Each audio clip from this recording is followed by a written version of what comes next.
Arch bishop of Rawalpindi جو ہیں Joseph Arshad, انہوں نے ملک میں بسنے والے مسیحیوں کے کردار کے حوالے سے ہمارے نمائندے نمود مسلم سے آج خصوصی گفتگو کی ہے۔ نمود مسلم نے ان سے کیا کچھ پوچھا، انہوں نے کیا کچھ بتایا، آپ کو دکھائیں گے۔ پاکستان 14 اگست 1947 کو معرض وجود میں آیا۔ اس وقت سے اب تک جو مسیحی ہیں پاکستانی، ان کا ایک ملک کی ترقی میں اور اس کی خوشحالی میں ایک بہت بڑا کردار ہے۔ اوورال ہم دیکھتے ہیں تعلیم کا شعبہ ہو یا صحت عامہ کا شعبہ ہو یا دوسرے شعبے بھی ہیں اس کے اندر شامل۔ بحیثیت آپ ایک شاعر بھی ہیں، ایک مذہبی فریضہ سر انجام دے رہے ہیں اس پاکستان میں، اس کے ساتھ ساتھ آپ شاعری کر رہے ہیں، اس حوالے سے کیا کہیں گے؟ پاکستان کی تحریک آزادی میں جہاں بہت سے رہنماؤں نے حصہ لیا، وہاں پر بانی پاکستان قائد اعظم محمد علی جناح کے شانہ بشانہ مسیحی قوم نے بھی تحریک آزادی میں بڑھ چڑھ کر حصہ لیا اور اپنی جانوں کے نذرانے جو ہیں وہ پیش کیے، اور آزادی سے لے کر موجودہ دور میں بھی مسیحی قوم پاکستان کی ترقی اور خوشحالی میں بڑھ چڑھ کر حصہ لے رہی ہے۔ خاص طور پر مسیحی قوم نے تعلیم، صحت اور سماجی خدمت کے حوالے سے پاکستان میں نمایاں کردار ادا کیا ہے، اور موجودہ دور میں بھی مسیحی قوم ان شعبوں میں ملک کی ترقی اور خوشحالی کے لیے بڑھ چڑھ کر حصہ لے رہی ہے۔ شاعری کے ساتھ ساتھ آپ نے خاص طور پہ وطن سے محبت کی شاعری کی، اس کی کیا وجہ تھی؟ طالب علمی کے زمانے سے ہی مجھے ادب سے بے حد لگاؤ ہے، اور پاکستان میں ہم نے جنم لیا ہے، ہم پاکستان میں رہتے ہیں، پاکستان سے محبت رکھتے ہیں، اور پاکستان سے محبت کے جذبات ہمارے اندر کوٹ کوٹ کر بھرے ہوئے ہیں، اور یہی وجہ ہے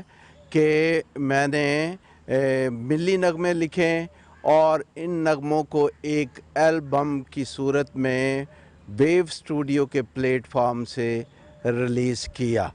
اور میری زندگی کا مقصد حیات بطور بشپ امن اور امید ہے، اور ان ملی نغموں میں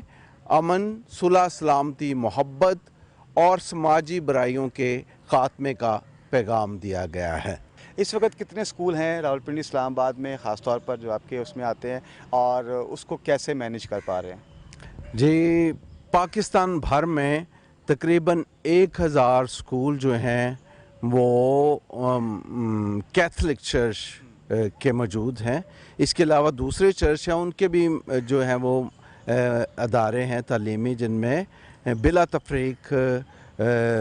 لوگ جو ہیں وہ تعلیم حاصل کر رہے ہیں۔ اکثریت ہمارے مسلم بہن بھائیوں کی ہے جو ہمارے اداروں میں جو ہے وہ تعلیم حاصل کر رہے ہیں۔ راولپنڈی اسلام آباد ڈائسس میں تقریباً 100 سے زیادہ ہمارے تعلیمی ادارے ہیں، خاص طور پر جن میں ہمارے ہائی اسکول جو ہیں وہ تقریباً 48 جو ہیں وہ اسکول ہیں، اور ان میں بہت سے غریبوں کی مدد کی جاتی ہے، چاہے وہ مسلم بہن بھائی ہوں، چاہے وہ مسیحی ہوں، اور ہمارے جن میں ہماری فیسیں بھی بہت کم ہیں، اور جن سکولوں میں تھوڑی بہت ارننگ ہے، ان میں 48 میں سے ہمارے 10 سکول ہیں جو راولپنڈی اسلام آباد، ان کی ارننگ سے ہم تقریباً دوسرے 38 ادارے جو ہیں وہ رن کر رہے ہیں۔ آپ کیا میسیج دیں گے سب کو، ہر پاکستانی کو، یوم آزادی کے حوالے سے؟ خاص طور پر ابھی ہم ایک بڑی وبا سے، عالمی وبا سے نکلے ہیں، اور ابھی بھی اس کے خدشات موجود ہیں، اس حوالے سے لوگوں کو کیا میسیج دیں گے آپ؟ کرونا وائرس میں جہاں دنیا متاثر ہوئی ہے، وہاں ہمارا پیارا وطن پاکستان بھی متاثر ہوا ہے، یہاں پر بسنے والے شہری متاثر ہوئے ہیں، لیکن امید کا دامن ہمیں ہاتھ سے نہیں چھوڑنا چاہیے۔ امید پر دنیا قائم ہے، لیکن اس کے ساتھ ساتھ وہ حضرات جو مخیر حضرات ہیں، جنہیں خدا تعالیٰ نے بہت سی نعمتیں عطا کی ہیں، ان نعمتوں سے ہمیں ان لوگوں کا خیال رکھنا چاہیے جو اس کرونا وبا کی وجہ سے بے حد متاثر ہیں، اور ان کی مدد کے لیے مخیر حضرات کو آگے بڑھنا چاہیے، تاکہ ہم اپنے معاشرے میں ضرورت مند لوگوں کی مدد کر سکیں، تاکہ ان کی زندگی ایک دفعہ پھر بحال ہو اور وہ امید کے ساتھ خدا تعالیٰ میں زندگی بسر کر سکیں.